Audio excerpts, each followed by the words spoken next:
is bad. Surprised? Hi everyone, welcome back to Wealth with Sud.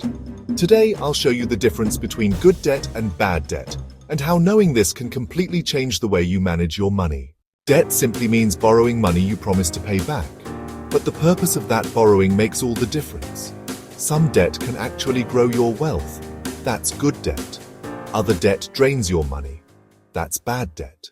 Good debt is when you borrow to buy something that increases in value or helps you earn more money.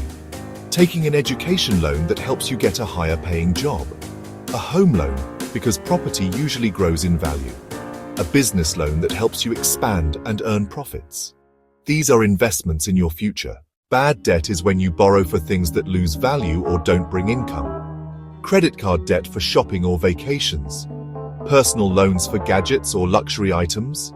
Car loans on expensive cars you can't afford. These types of debt just take money out of your pocket every month. A quick rule: if the debt will grow your wealth or income in the long run, it's good. If it just satisfies short-term desires and leaves you paying interest, it's bad. So, the next time you think of borrowing, ask yourself, will this make me richer or poorer? That one question can save you from a lifetime of financial stress. If you found this helpful, hit like, subscribe, and share this with a friend who needs this reminder.